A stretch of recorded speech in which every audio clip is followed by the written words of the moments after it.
मान्यवर, मैं समय की सीमा को देखते हुए अपनी विधानसभा क्षेत्र की मुबारकपुर के कुछ जनहित के मुद्दों को और उनके समाधान के आग्रह को बजट में जोड़े जाने की मांग करता हूँ।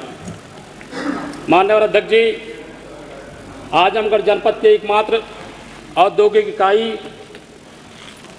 सठिया चीनी मिल हमारे विधानसभा क्षेत्र में है। वैसे तो चीनी मिल और गन्ना किसानों के बारे में तमाम साथियों ने चर्चा किया है। मैं इतना ही कहना चाहूँगा कि सठिया चीनी मिल जो लगातार 14-15 साल घाटे में चलने के बाद बंद हो गई थी, 2015 और 16 में समाजवादी सरकार में मुख्यमंत्री उस समय के माननीय श्री अखिलेश यादव जी की कृपा से 400 करोड़ का बजट देकर के उसे चालू कराया गया था। तब से लगातार वह चीनी मिल चलती चली आ रही है, लेकिन प्रतिवर्ष घाटे में है और बजट में कहा गया कि गन्ना किसानों का 100% भुगतान कर दिया गया है। मान्यवर, हम आपसे बताना चाहते हैं कि सठिया चीनी मिल जो 3 दिसंबर को शुरू हुई थी और 10 जनवरी तक का ही भुगतान अब तक हो पाया है। ये शादी ब्याह का सीजन है। मैं चाहता हूं कि बजट से गन्ना किसानों के बकाये का भुगतान अविलंब कराया जाए। दूसरी चीज़ मान्यवर, जब यह चीनी मिल लगाई गई थी तो 3 उत्पादन इकाइयां इसमें स्थापित की गई थी।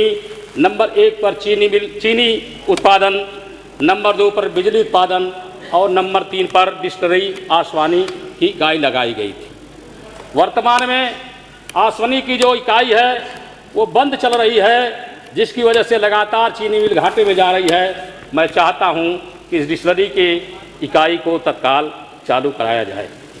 मान्यवर, गन्ना किसान अपना गन्ना लेकर के चीनी मिल के प्रांगण में जब जाता है तो उसको अपनी गाड़ियों को खड़ा करने के लिए प्लेटफार्म नहीं बना है, इसलिए दिन भर गाड़ियों के चलने से गर्द गुबार उड़ता रहता है, धूल उड़ती रहती है। हम चाहते हैं कि चीनी मिल के अंदर गाड़ियों को खड़ा करने के लिए प्लेटफार्म बनाया जाए और गन्ना किसानों को बैठने के लिए टीन शेड, उनकी अपनी ज़रूरतों को पूरा करने के लिए शौचालय और एक पानी पीने का प्याऊ अवश्य लगवाया जाए। मान्यवर, सठिया चीनी मिल में गन्ना ले जाने के लिए जो रास्ता था वो रेलवे के सठिया और रेलवे स्टेशन के पूर्व तरफ से जाता था। इधर रेल विभाग ने उस रेलवे क्रॉसिंग को बंद कर दिया, जिसके कारण सठिया रेलवे स्टेशन के पश्चिमी गेट पर ही पब्लिक का भी भार दबाव रहता है और चीनी मिल के जाने वाले गाड़ियों का भी दबाव रहता है, जिसकी वजह से दिन भर में कई बार जाम लग जाया करता है, क्योंकि दिन भर में दर्जनों ट्रेनें उस रास्ते से आती जाती हैं। हम चाहेंगे कि आप अपने बजट से उस सठिया रेलवे स्टेशन के पश्चिमी गेट पर एक ऊपरगामी सेतु बनवाने की कृपा करेंगे।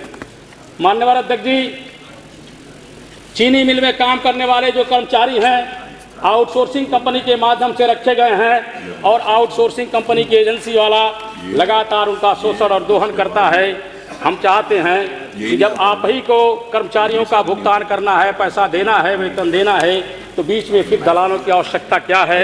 सीधे ऐसे कर्मचारियों को या तो संविदा पर या तो रेगुलर पोस्टिंग कर करके उनको समायोजित करने का कृपा करें। माननीय अध्यक्ष जी, बिजली विभाग पर तमाम साथियों ने चर्चा किया। तमाम क्षेत्रों में ट्रांसफार्मर के जलने की, ट्रांसफार्मर के अपग्रेड करने की और किसानों के लिए नई विद्युत आपूर्ति की लाइनें बनाने की तमाम समस्याएं हैं, लेकिन हमारी समस्या दूसरी है। हम ये कहना चाहते हैं कि हमारा विधानसभा क्षेत्र मुबारकपुर बुनकर बहुल इलाका है और राज्यपाल महोदया ने भी अपने अभिभाषण में कहा कि कृषि के बाद सबसे ज़्यादा रोजगार अगर देने वाला कोई सेक्टर है तो हथकरघा और पावरलूम है। यही देख करके माननीय स्वर्गीय नेताजी ने 2006 में हथकरघा और पावरलूम के कारोबार को आगे बढ़ाने के लिए 72 रुपये प्रति पावरलूम के हिसाब से फ्रेट रेट बिजली बुनकरों को उपलब्ध कराई थी। लेकिन वर्तमान में भारतीय जनता पार्टी की सरकार के बनने के बाद से जो लगातार बेरोजगारी बढ़ रही है, उसमें आधी जिम्मेदारी और आधा काम बिजली विभाग ने किया। इसलिए कि 72 रुपये प्रति पावरलूम के फ्लैट रेट व्यवस्था को समाप्त करके इन्होंने 430 रुपये बिजली बिल बढ़ाने का काम किया है। अखिलेश जी धन्यवाद। जिसकी वजह से पावर लूम संचालकों को भारी घाटा हो रहा है और पावर लूम संचालक घाटे के चलते, एक मिनट सर, पावर लूम संचालक घाटे के चलते अगर अपना पावर लूम बंद करना चाहते हैं तो बिजली विभाग वाले पीडीपी नहीं करते हैं।